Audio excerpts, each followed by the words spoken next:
ہاں جی، اب آ رہا ہے جناب کڑوا مسئلہ، پوائنٹ نمبر 12. نسبت تو اس کی بڑی اچھی آئی ہے 12 کی، لیکن مسئلہ بڑا کریٹیکل ہے، اور وہ ہے کہ قربانی کے دن کتنے ہیں.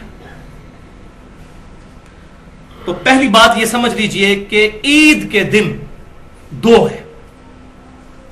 عید الفطر 1 شوال کو، اور عید الاضحیٰ یعنی قربانی والی عید 10 ذوالحجہ کو.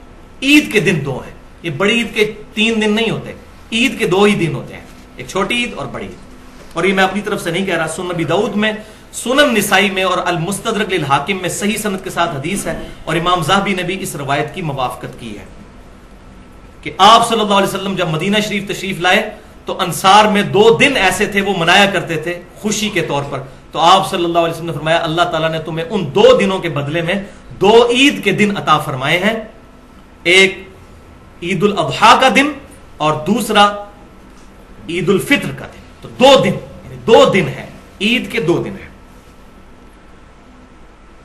اور صحیح بخاری اور مسلم کی متفق علیہ حدیث ہے کہ 2 دن ایسے ہیں جن میں روزہ نہیں ہے، روزہ رکھنا منع ہے. دوسری روایت میں یہ ہے، ایک عید الفطر کا دن اور دوسرا عید الاضحیٰ کا دن. تو یہ تمام چیزیں بتا رہی ہیں کہ عید کے دن 2 ہیں. ہاں یوم النحر وہ زیادہ ہے. ہاں صحیح مسلم میں ایک حدیث ہے کہ تمام ایام تشریق جو ہیں، ایام تشریق کون کون سے؟ 10 ذوالحجہ، 11، 12 اور 13، یہ 4 دن یہ کھانے پینے کے دن ہیں. یعنی ان میں کھانا پینا، اس میں عید کے دن کے الفاظ کہیں نہیں موجود ہیں. بعض مولوی اس میں 2 نمبری کرتے ہیں، عید کا نہیں، کھانے پینے کے دن. اور تشریق کہتے بھی عربی زبان کے اندر گوشت کو خشک کر کے جو رکھا جاتا ہے تاکہ سٹور کیا جائے، جس طرح آج کل جو ہے فریجوں میں سٹور ہوتا ہے، اس کو کہا جاتا ہے. تو یوم النحر کتنے ہیں؟ تو بھائیو اس میں اہل سنت اور اہل تشیع کا اتفاق ہے سوائے چند لوگوں کے کہ عید میں، بڑی عید میں یوم النحر 3 ہے، 10 ذوالحجہ جو عید کا دن، اور اس کے بعد 2 دن اور 11 اور 12. اہل سنت اور اہل تشیع کا اتفاق ہے.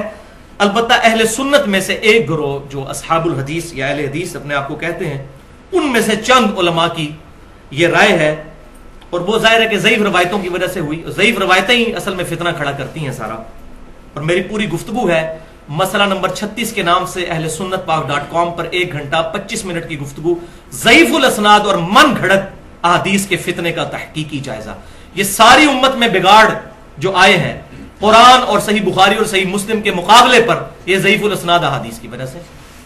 تو ضعیف احادیث کی وجہ سے جو اسناد میں ضعیف ہوں، یہ سارا فتنہ کھڑا ہوا. تو وہ حدیث جو ہے اس کی 2 تگڑی روایتیں جو بقول ان کے ہیں وہ پیش کی جاتی ہیں، وہ میں ان کا سکم آپ کو بتا دیتا ہوں. پہلی حدیث مسند امام احمد سے، یہ ہر بندے کی زبان زد عام ہوتی ہے کہ آپ صلی اللہ علیہ وسلم نے فرمایا کہ تمام ایام تشریق قربانی کے ہیں. تو بھائیو یہ حدیث پکی ضعیف ہے، منقطع روایت ہے. اور صحیح مسلم کے مقدمے میں ہے کہ تابعی کی مرسل کوئی شے نہیں ہے جب تک وہ صحابی سے بیان نہ کرتے. تو اس حدیث میں سکم یہ ہے کہ عبد الرحمن بن ابی حسین رحمت اللہ علیہ، ان کی تابعی، یہ جو تابعی ہیں، ان کی ملاقات جبیر بن مطعم رضی اللہ تعالیٰ عنہ صحابی سے ثابت نہیں. اور ظلم کی انتہا یہ ہے کہ دارالسلام نے جو کتاب چھاپی ہے حافظ صلاح الدین یوسف صاحب کی، انہوں نے یہ روایت لکھی اور ساتھ لکھ بھی دیا کہ محدثین کی نظر میں یہ روایت منقطع ہے. پھر آگے کہتے ہیں لیکن بعض کہتے ہیں ٹھیک ہے لہذا کر لینی چاہیے. یعنی اتنی شک والی چیز ہی کر لینی چاہیے. پھر تو بھائیو 24 حدیثیں تو میں بھی پیش کرتا ہوں نبی صلی اللہ علیہ وسلم کے بارے میں کہ بغیر رفع دین کے آپ نے نماز پڑھی. تو روایتیں تو ادھر بھی بہت ہیں، پر اصول محدثین پر ثابت تو ہونا پہلے. تو ضعیف الاسناد احادیث کا یہ سارا فتنہ ہے. اور دوسری حدیث سنن کبریٰ البیہقی اور صحیح ابن حبان سے پیش کی جاتی ہے، یہی والی حدیث، اس کی سند وہاں بھی ہے. اور اس کے علاوہ جتنی پیش کی جاتی ہیں ساروں میں یہی سکم ہے کہ وہاں پر کیا ہے، عبد الرحمن بن یہ میں نے جو پہلی بتائی نا، اس میں سلیمان بن موسیٰ کی ملاقات جبیر بن مطعم سے ثابت نہیں. اور یہ جو دوسری روایت ہے اس کی 2-3 اسناد میں عبد الرحمن بن ابی حسین اور عمر بن دینار تابعی، ان دونوں کی ملاقات جبیر بن مطعم رضی اللہ تعالیٰ عنہ سے ثابت نہیں ہے. لہذا منقطع روایت ہے، اور منقطع روایت کا ہونا اور نہ ہونا برابر ہے. لہذا یہ مسئلہ کلیئر کیا. تو لہذا کوئی مرفوع حدیث موجود نہیں ہے، نہ اس ٹاپک پر کہ قربانی کے کتنے دن ہیں، نہ 3 پر ہے اور نہ 4 پر. مرفوع جو آپ صلی اللہ علیہ وسلم سے ثابت ہو. البتہ اس کے برعکس ہمیں صحیح الاسناد آثار ملتے ہیں، اور وہ پہلا الموطا امام مالک میں اور سنن الکبریٰ البہقی کے اندر صحیح سند کے ساتھ عبداللہ بن عمر رضی اللہ تعالیٰ عنہ کا قول ہے، اور گولڈن چین کے ساتھ. امام مالک نے نافع سے سنا، نافع نے عبداللہ بن عمر سے. گولڈن چین، اسی سند پر بخاری اور مسلم میں رفع الیدین کی حدیث ہیں. گولڈن چین، سب سے بیسٹ سند، کہ عبداللہ بن عمر کہتے ہیں کہ قربانی عید والے دن کے بعد 2 دن ہے، یعنی ٹوٹل 3 دن. بلکہ احکام القرآن جو امام طحاوی رحمۃ اللہ علیہ المتوفا 321 ہجری ان کی کتاب ہے، اس میں صحیح سند کے ساتھ مولا علی رضی اللہ تعالیٰ عنہ، اور مولا سے مراد جگری یار، جو جامعہ ترمذی میں حدیث ہے، جس کا مولا میں اس کا مولا علی رضی اللہ تعالیٰ. مولا سے مراد مشکل کشا نہیں، اور اس میں میری پوری گفتگو بھی ہے sunnatpak.com پر 2.25 گھنٹے کی دعا صرف اللہ ہی سے، مسئلہ نمبر 3 کے نام سے اور مسئلہ نمبر 43 کے نام سے، وسیلہ اور توسل کے صحیح احکام و مسائل، وہ بھی 1.5 گھنٹے کی گفتگو ہے الحمدللہ. یہ میں نے ایشوز میں ریزالو کیا ہے. تو اسی بک میں ہے کہ سیدنا علی رضی اللہ تعالیٰ عنہ کا قول ہے صحیح سند کے ساتھ کہ قربانی کے کل 3 ہی دن ہیں، 10، 11 اور 12. اور اسی کتاب میں عبداللہ بن عباس رضی اللہ تعالیٰ عنہما کا بھی قول ہے صحیح سند کے ساتھ کہ قربانی کے دن عید کے بعد 2 ہیں، لیکن افضل دن پہلے دن ہی قربانی کرنا ہے. یہ مسئلہ بھی کلیئر ہو گیا. لہذا یہ 4 دن جو اونٹ کھڑا رکھتے ہیں اور پھر قربان کر رہے ہوتے ہیں، ہم مردہ سنت زندہ کر رہے ہیں. تو یہ عبداللہ بن عباس کہہ رہے ہیں پہلا دن افضل ہے. یہ کوئی مردہ سنت زندہ نہیں ہے، پہلے سنت تو ثابت ہو صحیح سند کے ساتھ. تو مردہ سنتیں جو بخاری اور مسلم سے ثابت ہے، اس کو زندہ کرنے کے لیے کوئی تیار ہی نہیں. وہ میں بتا دیتا ہوں اگر اس کے لیے کوئی تیار ہو جائے. بخاری اور مسلم کی متفق علیہ حدیث ہے، آپ صلی اللہ علیہ وسلم نے فتح مکہ کے موقع پر کالی پگڑی پہنی ہوئی تھی اور اس کے 2 شملے چھوڑے ہوئے تھے دائیں اور بائیں کندھے پر. اس مردہ سنت کو بھی زندہ کریں نا، سارے لوگ پگڑیاں باندھیں. المستدرک للحاکم میں صحیح سند کے ساتھ ہے، سعد بن ابی وقاص کہتے ہیں میں نے سفید کلر کی پگڑی باندھی ہوئی تھی اور شملہ نہیں چھوڑا تھا، تو آپ صلی اللہ علیہ وسلم نے اپنے مبارک ہاتھوں سے وہ پگڑی کھول کر دوبارہ مجھے باندھی اور 1 چپے کے برابر جو ہے وہ شملہ چھوڑا، اور فرمایا سعد اس طرح پگڑی باندھا کرو، خوبصورت لگتی. تو اس مردہ سنت کو بھی کوئی زندہ کرے نا.